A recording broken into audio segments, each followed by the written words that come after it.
பிரச்சோதயாய தன்னோ தந்தி பிரச்சோதயான் ஓம் ஸ்ரீம் கிரீம் கிம் க்ளௌம் கம் கணபதியே வரவரத சர்வஜனமே நமாமி ஸ்வாஹா. ஆண்டவனை வேண்டுமா? அந்த சமஸ்கிருதத்துக்கு எவ்வளவு தெரியுமா? அந்த சமஸ்கிருத வளர்ச்சிக்கு எவ்வளவு தெரியுமா? இப்ப நான் சொன்னது எனக்கும் புரியாது, உனக்கும் புரியாது. ஆனால் இதை சொல்லுவோம், இறைவனை வழிபடுவோம். அவர் சொல்லுகிறார், நம்முடைய தூதுவராக இருந்து சொல்லுகிறார் என்று நாம் நம்புகிறோம், ஏற்றுக்கொள்ளுகிறோம். பலர் நம்பவில்லை, அது அப்பாற்பட்டது. ஆனால் இன்றைக்கு அந்த காயத்ரி பேசுவதற்கும் சொல்லுவதற்கும் இறைவனை குறிப்பதற்கும் மட்டுமே ஆலயங்களில் இருக்கிற மொழி அந்த சமஸ்கிருத மொழி. யாருடைய வழக்கு மொழியும் கிடையாது, பேச்சு மொழியும் கிடையாது, யார் வீட்டிலும் புலங்குகிற மொழியும் கிடையாது, நிர்வாக மொழியும் கிடையாது, ஆட்சி மொழியும் கிடையாது. ஆனால் அதற்கு நண்பர்களே, இன்றைக்கு 4000 கோடி ஒதுக்கி இருக்கிறார். என் பிள்ளை இன்றைக்கு படிப்பதற்கு 4000 கோடியை நிறுத்தி வைத்திருக்கிறார். ஆனால் அந்த மந்திர மொழியை பேசுவதற்கு 4000 கோடி உயர்த்திருக்கிறான் என்று சொன்னார். பழனிசாமியை தெரியுமா உனக்கு? விபத்திலே நீ எல்லாம் தலைவனாகிவிட்டாய். நீங்கள் எல்லாம் எப்படி இருந்து வந்தீர்கள் என்று எனக்கு தெரியும். துரோகத்தின் மொத்த உருவம் தானே. எப்படி உன்னுடைய அரசியல் வாழ்க்கை தொடங்கினாய்? இதே நெடுங்குளத்திலே பஞ்சாயத்து தேர்தலில் தோற்று போடுவது தானே. பஞ்சாயத்து தேர்தலை ஜெயிக்க முடியல. நான் என்ன பாராளுமன்ற தேர்தலில் கூட அண்ணன் பழனிசாமி அவரு ஊர்ல அவருக்கு மானம் போயிடக்கூடாதுன்னு நிறைய சன்மானத்தை கொட்டி கொட்டி கொடுத்தாங்க. முதலவுக்கு தான் உங்கள் அரசியல். யார் காலை பிடித்து பதவியை பெற்றாயோ அவர் யார் என்று கேட்கிறார். யார் உனக்கு முதல்ல 89 சேவல் சின்னத்திலே சீட்டு கொடுத்த அர்ஜுனன் நேற்றைக்கு கட்சி விட்டு எடுத்து விட்டாய். உன் ஆட்சிக்கு உறுதியாக இருந்த ஓபிஎஸ் நீ யார் என்று கேட்கிறாய். உதவி போய்விட்டது என்று கேட்கிறார்.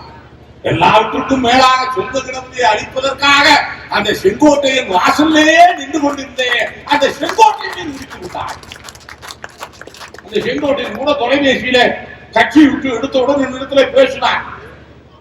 மாப்பிள்ள என்னையும் குத்திட்டாயான்னார். எங்களுக்குள்ள உறவு மாமன் மச்சான் உறவு தான். அந்த அளவுக்கு இணக்கமாக நாங்கள் பழகுகிறோம். நான் வேறு கொள்கையோடு இருக்கலாம், அவர் வேறு கொள்கையோடு இருக்கலாம். அவரும் ஒரு தவறை செய்து விட்டார். காரணம் 500 கோடிக்கு படம் எடுத்த ஒரு தலைவரோட போய் சேர்ந்திருக்காரு. அந்த 500 கோடி படத்துக்கு ரிலீஸ் பண்ண முடியல. அதுக்கே நீ போராட முடியல. வக்கீல்ல இன்னைக்கு வந்து அந்த ஜனநாயகத்தை தமிழ்நாட்டில் நிலைநாட்ட நீ படம் எடுத்த 500 கோடி போட்ட அந்த படத்தை நிறுத்தணும் யாரு? மேல இருக்கிற அப்பன் மோடியினுடைய அரசாங்கம். அந்த ஜனநாயகங்கிற படத்தை அப்பன் மோடி நிறுத்திருக்கான், சென்சார் போட்டு நிறுத்திருக்கு. அவர்கிட்ட உன்னால போராட முடியுதா? உன் படத்தை ரிலீஸ் பண்றதுக்கே உன்னால போராட முடியலையே. தமிழ்நாட்டு மக்களுடைய உரிமைக்காக முடியுமா? Mister Vijay, don't think Tamilians are ignorant of what is happening in the political arena. Mightiest people ஏமாற்றி விடலாம் என்று நீங்கள் கருதாதீர்கள். திடீரென்று வந்துவிட்டு நேற்று பெய்த மழையிலே இன்றைக்கு முளைத்த காலாக யாரிடத்திலே கேள்வி கேட்கிறார்? நிசாவை பார்த்த என் தலைவனை கேள்வி கேட்கலாமா? அரசியலிலே நாகரிகம் வேண்டாம்? அவருடைய தியாகம் உனக்கு தெரியுமா? இந்த இயக்கத்துடைய பெருமை தெரியுமா உனக்கு? 75 ஆண்டு காலம் இந்திய துணை கண்டத்திலே எந்த அரசியல் இயக்கங்களும் நீடித்து நிலைத்தது கிடையாது. ஒரு மாநில கட்சி இன்றைக்கு பல்வேறு புயலையும் சுனாமியும் சந்தித்து நீடித்து நிலைத்திருக்கிறத சாதாரண தொண்டனானவன் எவ்வளவு மொழி போர், எவ்வளவு இன உணர்வோடு இருக்கிறவன். தமிழ்நாடு இன்றைக்கு திராவிட முன்னேற்ற கழகம் இல்லை என்று சொன்னால் இந்த மொழியும் இனமும் அழிக்கப்பட்டிருக்கும். இன்றைக்கு காப்பாற்றப்படுகிறது என்று சொன்னால் ஒரே இயக்கம் திராவிட முன்னேற்ற கழகம். முன்னோர்களும் தான். இங்கே மொழி உணர்வு இருக்கும், இன உணர்வு இருக்கும். உங்களுக்கு என்ன உணர்வு இருக்கிறது? நாற்காலி உணர்வு இருக்கிறது. முதலமைச்சர் பதவி வேண்டும் என்ற உணர்வை தவிர வேறு என்ன இருக்கிறது? இந்த இனத்திற்கு போராடி இருப்பீர்களா? இந்த மொழிக்கு நீங்கள் போராடி இருப்பீர்களா? அரசியலில் நீங்கள் வர வேண்டும் கூடாது என்று நினைக்கிறவர்கள் அல்ல. ஆனால் நீங்கள் எடுத்து வைக்கிற வாதம் எப்படிப்பட்ட வாதம்? உன்னுடைய படத்தை நிறுத்தி இருக்கிறான், அநியாயமாக நிறுத்தி இருக்கிறான். அவனை கேள்வி கேட்பதற்கு துப்புள்ளை இன்றைக்கு தமிழ்நாட்டு மக்களிடத்திலிருந்து தமிழ்நாட்டை காப்பாற்றப் போகிறேன் சொல்லுகிறீர்களா? நியாயமா? மனசாட்சி இருக்கிறதா? சிந்தித்து பாருங்கள். 40 பேர் மரணம் அடைந்தவன் ஒரு சாதாரண உணர்வை பெற்றிருக்கிறவன், மனித நேயம் இருக்கிறவன் என்ன நினைப்பான்?